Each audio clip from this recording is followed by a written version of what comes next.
Salut à tous.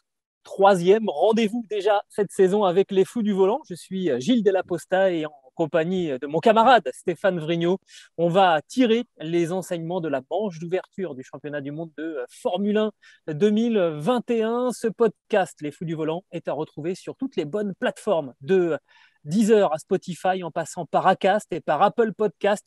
N'hésitez pas à nous donner 5 étoiles et puis aussi à vous abonner.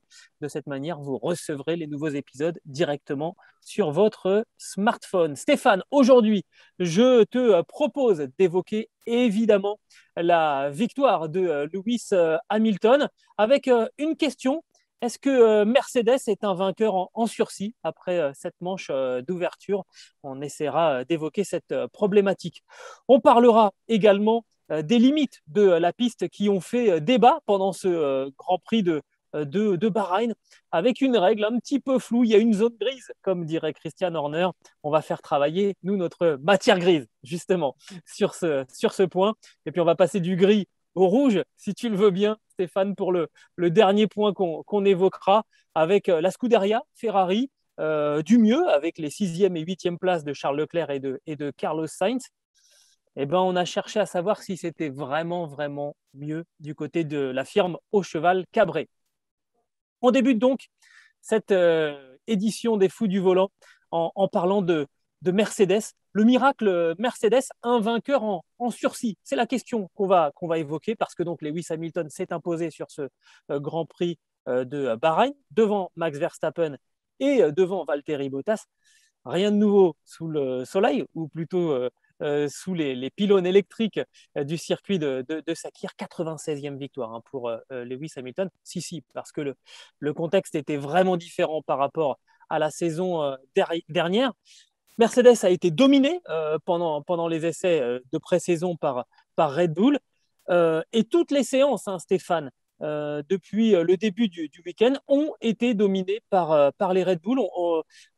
À chaque fois, libre 1, libre 2, libre 3, qualif, à chaque fois, Lewis Hamilton a été moins rapide que Max Verstappen. Alors, tantôt de 5 dixièmes, de 2 dixièmes, de presque 8 dixièmes à un moment en libre 3. Sauf qu'à la fin, eh bien, c'est Lewis Hamilton qui s'est imposé devant le Néerlandais.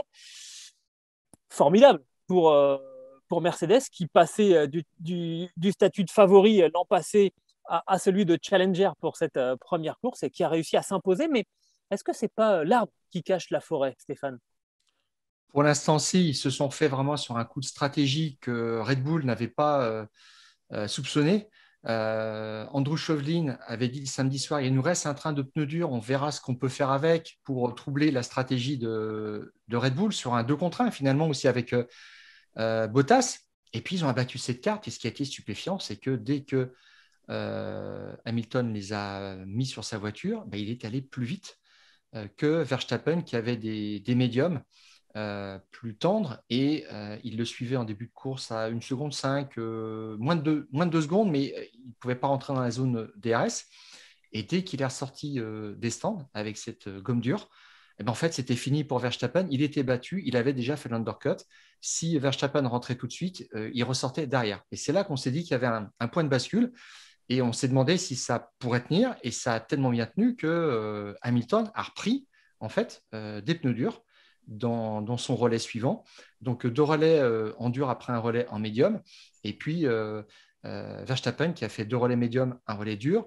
Et c'était là où se situait la force de Mercedes, qui a toujours été une écurie très forte en termes d'exploitation. On dit que la voiture est la meilleure du plateau. Enfin, c'était ce qu'on avait coutume de dire depuis Elle l'était. 2014. Elle l'était. Sauf qu'on avait oublié que pour être performant, il faut être aussi très bon en capacité opérationnelle, en stratégie. Et là, ils l'ont été. Et c'est cette carte-là qu'ils ont abattue pour mettre en échec Red Bull.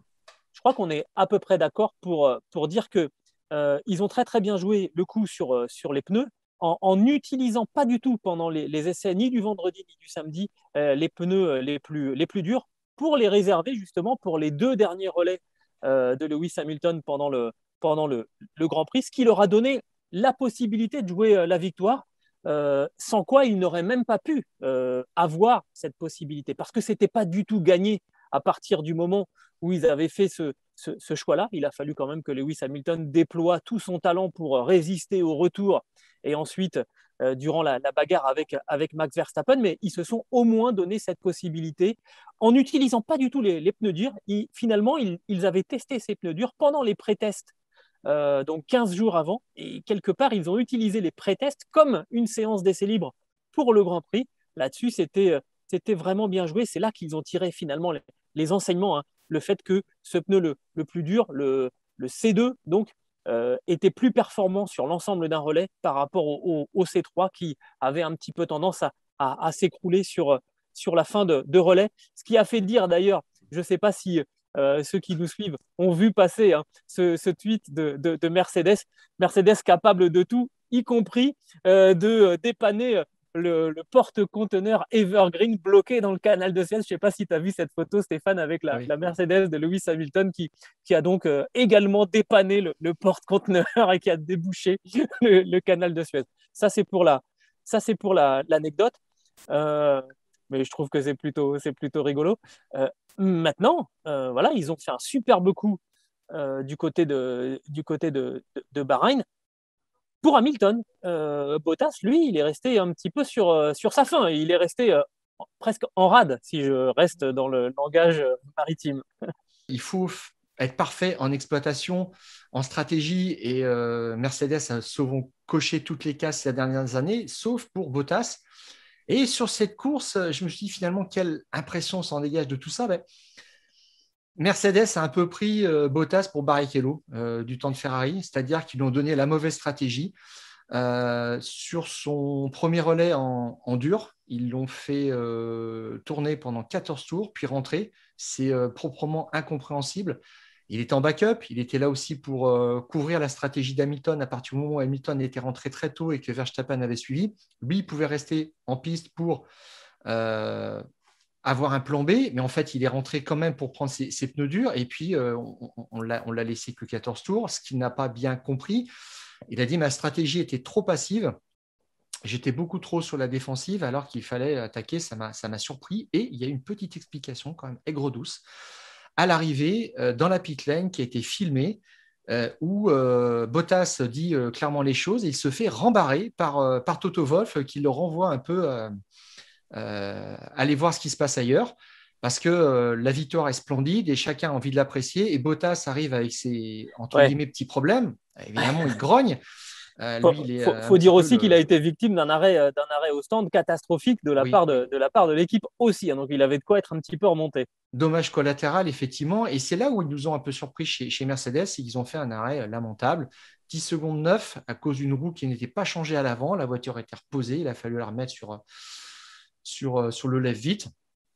C'est clair que ça, bon, il n'est pas passé à côté de la victoire pour ça, hein. Clairement, Non. sa place était troisième, mais il s'est senti vraiment dans la peau d'un numéro 2 là-dessus.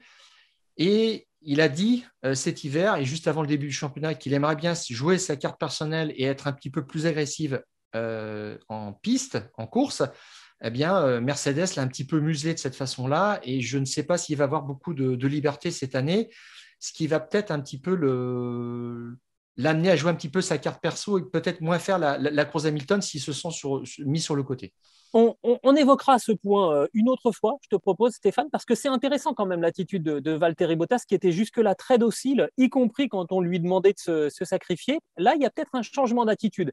On en parlera, on verra si c'est seulement la première fois et s'il revient finalement dans ce qu'on sait le rôle qu'on lui a attribué chez Mercedes, le pilote numéro 2, clairement, ou bien s'il montre un petit peu plus régulièrement que ça ne lui plaît pas. On verra, c'est un sujet intéressant. On va en revenir à cette question. Est-ce que Mercedes est en sursis? Est-ce que Mercedes a quelque chose dans sa manche pour de nouveau arriver à tirer son épingle du jeu lors de la deuxième épreuve qui aura lieu, je le rappelle, sur le circuit d'Imola?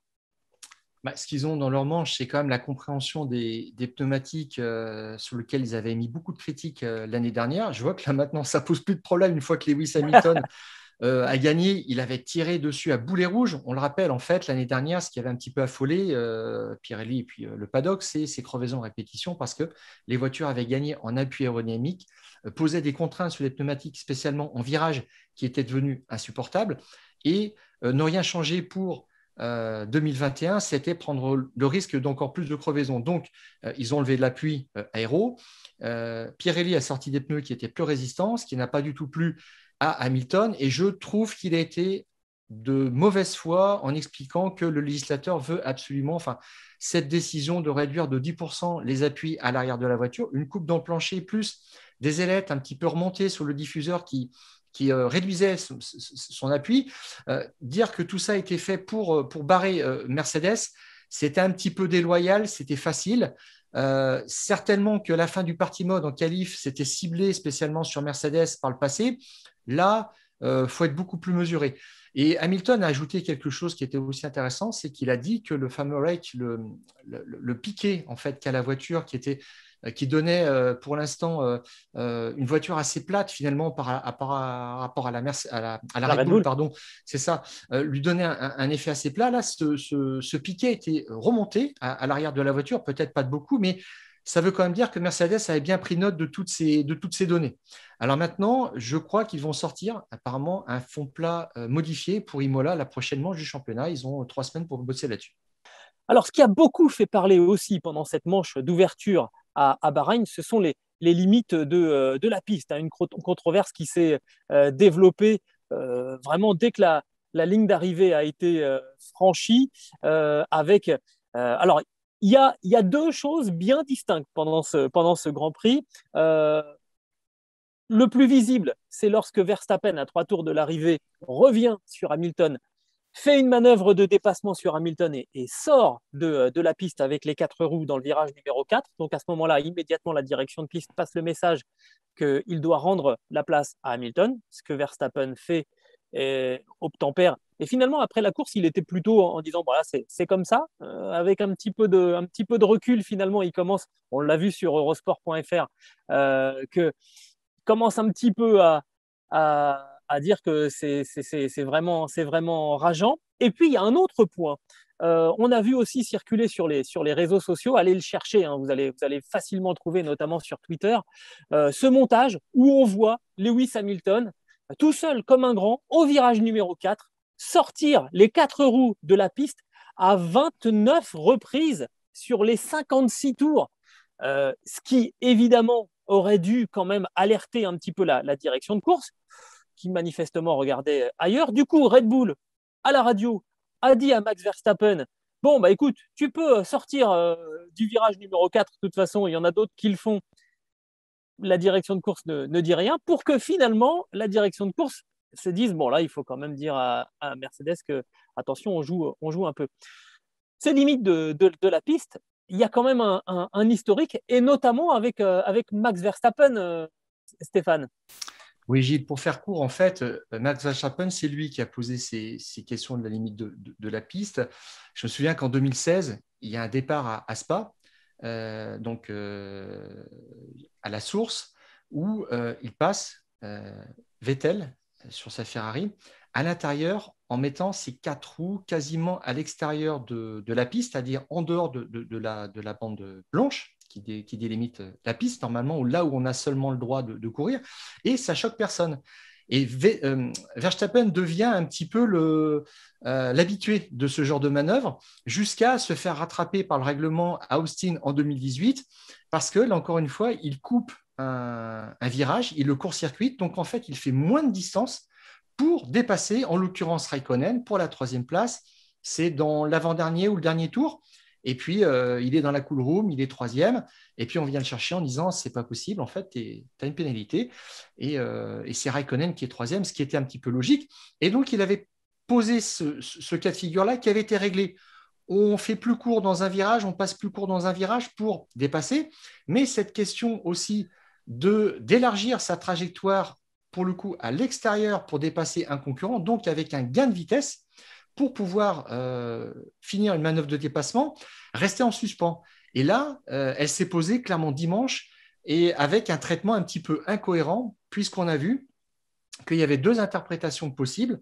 Un article du règlement qui interdit de passer à l'extérieur, ou en tous les cas, à titre exceptionnel, on peut le faire, parce qu'on gagne, il y a un gain. Voilà. Alors, le vendredi et le samedi, un garçon comme Bottas a vu plusieurs temps annulé parce qu'il était Je crois que passé c'est à l'extérieur. 7 ou 8 fois Oui, que oui, son tout à chrono a fait. été annulé. Tout à fait, parce qu'on estimait en fait que ça dopait son chrono et qu'il passait plus vite pour ça. Et bon, temps annulé.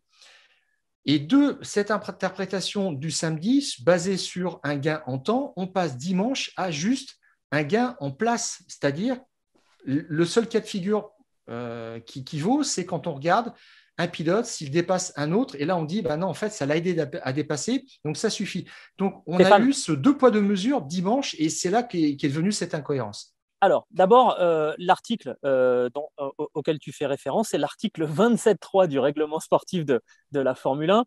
Je l'ai sous les yeux. Les pilotes doivent faire tout ce qui est raisonnablement possible pour rester sur la piste à chaque tour et ne peuvent pas quitter délibérément la piste sans une raison justifiable.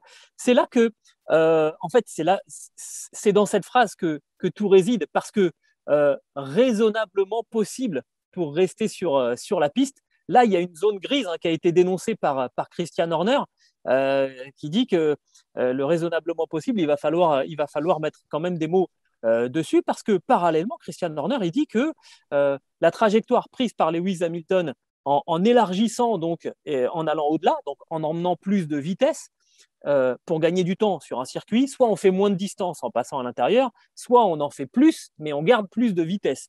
C'était la stratégie choisie par Lewis Hamilton, et Christian Horner a estimé que le gain était d'environ 2 dixièmes au tour pour le Britannique. Euh, Là, on Et, sent quand même que Michael Masi est un petit peu en difficulté. Je n'ai pas tout à fait la même vision que toi, tant mieux. c'est légitime, sur le fait que, pour moi, la règle, elle a très très bien fonctionné sur le dépassement de Verstappen. Il est sorti des limites de la piste, il a eu un gain visible et en place, donc on lui a demandé de repasser derrière. Là-dessus, la règle, elle a fonctionné.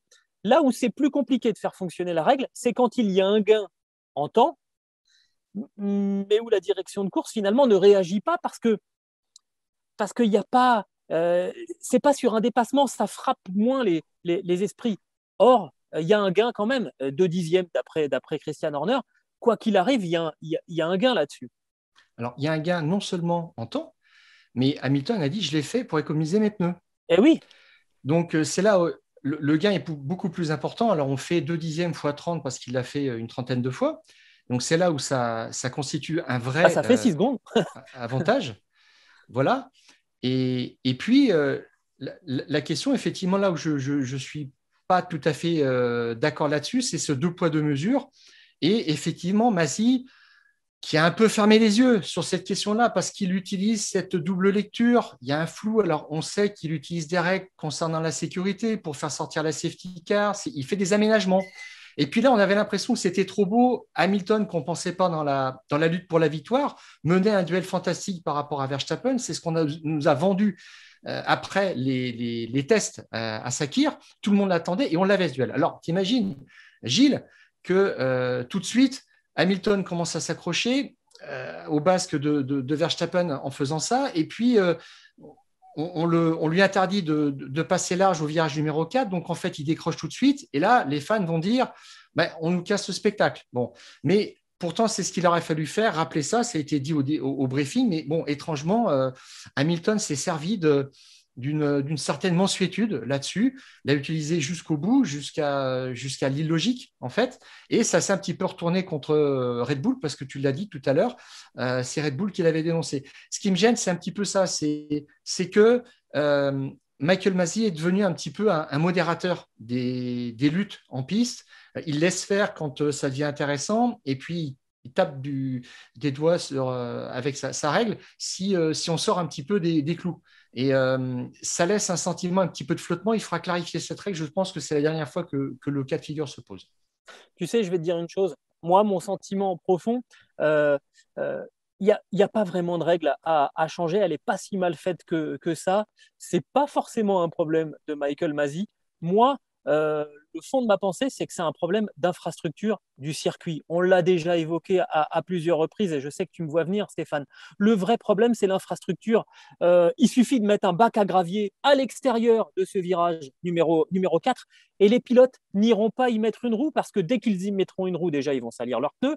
Et puis, s'ils vont encore un peu plus loin, ils vont endommager les éléments aérodynamiques, éventuellement même leur fond plat. En tout cas, ça va leur faire perdre du temps au lieu d'en gagner. Donc, c'est simple. Au lieu d'inventer des stratagèmes et des règles et de faire des réunions, prenez un marteau-piqueur, faites un trou, mettez du gravier. La bonne vieille recette qui doit avoir à peu près 70 ans, l'âge de la Formule 1, et vous allez voir qu'on va régler ce souci. Rendez à la Formule 1 l'esprit de la Formule 1, c'est-à-dire des pilotes qui vont jusqu'à la limite. Mais en bitumant l'extérieur des virages, on éloigne la limite. Les pilotes, ils font leur métier. Ils y vont. Et c'est là qu'on se crée le problème. Donc, remettez un bac à gravier, il n'y aura plus de problème. Il faut mettre fin à ces circuits PlayStation qui pardonnent tout. C'est venu d'une chose très précise, c'est Ou qu'on a Xbox, pour commencé. ne pas faire de publicité. Voilà. Euh, on a abaissé les bordures sur les circuits parce que les écuries se plaignaient. Quand un pilote allait un petit peu trop large, ça cassait le fond plat, ça faisait beaucoup de dépenses, c'est vrai. Donc, on les a rabaissés. Donc, les pilotes ont commencé à aller à l'extérieur de ces bordures. Et pour éviter d'autres soucis, on a enlevé en fait l'astroturf et puis on a mis des zones bitumées derrière. Comme ça, donc, les pilotes en fait étaient autorisés à aller au-delà de la limite. Et c'est là qu'on s'est dit, on garde ces éléments sécuritaires parce qu'on ne veut pas faire trop de casse et on veut que les pilotes ne soient pas sanctionnés par un écart. C'est vrai que c'est un petit peu trop dommage. Et donc, on va chercher à fixer ces limites, mais on les a mal fixées. Donc, comme tu le dis, la solution, c'est peut-être d'en revenir à des bacs à gravier parce que là, la sanction, elle arrive tout de suite et au moins, on sort de ces circuits un petit peu aseptisés. Ça doit être aussi punitif, un circuit. Donc, on en reparlera, mais je pense que on l'a déjà évoqué, hein, mais cette solution, elle est. Je sais même pas pourquoi on en parle encore et pourquoi. Enfin, si, c'est une sorte de. Voilà, on ne veut pas mettre des bacs à gravier parce que ça fait pas très, très moderne. Et c'est efficace. Et la modernité, c'est efficace aussi, normalement. Alors, on va passer au troisième point maintenant des fous du volant avec le redressement de Ferrari. Le redressement, justement, on va voir hein, que on reste quand même sur une sorte, euh, j'allais dire, d'accident en 2020 pour Ferrari. En tout cas, peut-être même de traumatisme. Je ne sais pas si tu m'accorderas ce terme pour la firme au cheval cabré, puisque 2020 a été la pire saison pour la Scuderia depuis 40 ans avec la 6e place au classement des constructeurs. Donc, on a vu pendant les tests de pré-saison, vraiment, que tout de suite, on a très vite dit non, non, mais ça y est, le problème de déficit moteur, c'est réglé, le problème de la traînée aérodynamique, de la vitesse de pointe, c'est bon, ça y est, c'est fait. On a l'impression qu'on avait sorti la voiture du box et qu'on a dit ça y est, c'est fini, on n'en parle plus. Bon, je grossis un peu le trait. Euh, Voyons le verre à moitié plein d'abord, s'il te plaît, Stéphane. Les Ferrari ont franchi toutes les deux la ligne d'arrivée. Déjà, c'est déjà pas si mal. Leclerc a fini 6e. Sainz, la nouvelle recrue, a terminé à la 8e place. Ça fait 12 points ramenés de Sakir. Ferrari n'avait fait aussi bien ou mieux qu'à 5 reprises sur l'ensemble de la saison dernière. Les deux voitures dans les points, ça s'est produit que 5 fois aussi l'an passé, surtout qu'on était dans un schéma classique. Hein. Les deux Mercedes sont à l'arrivée, les deux Red Bull sont à l'arrivée, les deux McLaren sont à l'arrivée. Il n'y a pas eu un cataclysme. Ça, c'est finalement histoire de dire bon, bah, c'est mieux que l'an dernier. Oui, mais là, il y a des esprits qui observent, et je sais que le tien en est un, est particulièrement aiguisé, qui nous dit oui, mais. Alors on attaque, Stéphane, le oui, mais de Ferrari. Alors, Ferrari a bien dit qu'ils ont encore beaucoup de travail, mais que les progrès étaient significatifs. On nous met en avant, comme tu l'as dit, ce gain en termes de puissance. 27 chevaux, c'est énorme quand même. Hein. Sur un moteur, ça veut dire qu'ils s'étaient aussi loupés sur celui de l'année dernière. En tous les cas, ils ont du mal à corriger ce fameux moteur qui faisait polémique en 2019. En qualification, Leclerc a terminé 4e. Je crois qu'il avait fait ça 4 fois l'année dernière et il était à 68 centièmes. Voilà. Et on a regardé un petit peu plus précisément quels étaient les écarts l'année dernière. Et quand la meilleure Ferrari, ou quand il y avait une Ferrari en Q3, elle était en moyenne à 95 centièmes, presque une seconde de la pole position. Donc cette année, c'est 68 centièmes. On va dire gentiment que c'est grosso modo un tiers de gagner, donc ce qui est quand même pas rien. Bon, quand on les écoute chez Ferrari, ils ont plutôt réduit l'écart de moitié. C'est pas tout à fait ça. Voilà. Il y avait d'autres points, effectivement. Tu l'as dit, c'était pas arrivé depuis l'année dernière aussi, deux Ferrari en Q3, c'était Silverstone, le premier Grand Prix à Silverstone, Grand Prix de Grande-Bretagne. Donc là-dessus, tout de suite, dès la première manche du championnat 2021, on remonte le temps presque en début de saison l'année dernière pour faire aussi bien. Donc ça, c'est vraiment positif. En revanche, il faut un petit peu tempérer ce bilan aussi en course parce que les Ferrari, la meilleure des Ferrari finit à 59 secondes, pour ne pas dire une minute. Hein. Et puis Sainz, je ne sais pas, il est encore un petit peu plus loin. Il est huitième. Donc ça ressemble aussi un petit peu à ce qui se faisait l'année dernière. Et on a regardé aussi un petit peu quand est-ce que les Ferrari, l'année dernière, avaient fini à une minute. Donc déjà, ce qui est un petit peu embarrassant, et encore plus à un tour. Un tour comme l'année dernière, par exemple, à Bahreïn, les deux Ferrari étaient à un tour. Les deux Ferrari étaient à un tour aussi en Hongrie, à Abu Dhabi. Et en tout, il y a 10 Ferrari qui ont franchi la ligne d'arrivée l'année dernière, à plus d'un tour du vainqueur. Et les Ferrari ont franchi l'arrivée aussi à 4 reprises l'année dernière avec une minute de retard. Donc, ce qui était un standard l'année dernière se reproduit cette année. Donc, je ne sais pas exactement dans quelle mesure on peut encore dire qu'il y a un progrès. Alors, attention, on ne parle pas d'un tour de retard, parce que sur un circuit comme Bahreïn, le tour est d'une 30. Si la Ferrari arrive avec une minute de retard, ça veut dire que par rapport au Grand Prix de Bahreïn de fin de saison dernière, on a gagné finalement un tiers de temps. Hein. Ouais. Donc, ce qui est pas mal. Enfin, on a gagné, oui, c'est ça, on a gagné 30 secondes sur une minute 30. Donc là encore, on retrouve le gain en qualif, tout simplement. C'est ça, le calcul que tu fais sur le temps qu'on a récupéré en qualif, il est plus ou moins cohérent avec le temps récupéré sur l'ensemble de la course. Je vérifiais là pendant que tu faisais ta démonstration. Sainz, il a terminé à 1 minute 07 Oui, de, d'accord. de Lewis Hamilton. Euh, Sachant que alors, l'année dernière aussi, Ferrari a parfois terminé à une minute parce que la safety car est intervenue. Et donc, ça casse les écarts, forcément. Donc, le bilan serait peut-être un petit peu plus contrasté si on y regardait de près. Mais il y a en tous les cas un progrès de 33%, enfin d'un tiers, hein, en grosso modo. c'est ça, on a réduit d'un tiers le déficit des Ferrari. L'autre bon point qu'on avait déjà vu pendant les tests de pré-saison et qui s'est confirmé là pendant ce week-end de la première manche, c'est finalement le bon travail, la bonne collaboration qu'il y a eu entre Charles Leclerc et Carlos Sainz, ce qui n'était pas évident parce que clairement, il va y avoir à un moment ou à un autre rivalité entre les deux hommes. Ils sont extrêmement ambitieux tous les deux, mais ça a bien travaillé. Et finalement, les informations, les datas, les sensations ramenées par l'un et l'autre sont quand même assez complémentaires. Et c'est sans doute un point sur lequel Ferrari peut travailler, alors que l'an passé, avec Charles Leclerc et Sébastien Vettel, finalement, il n'y avait qu'une voiture à exploiter.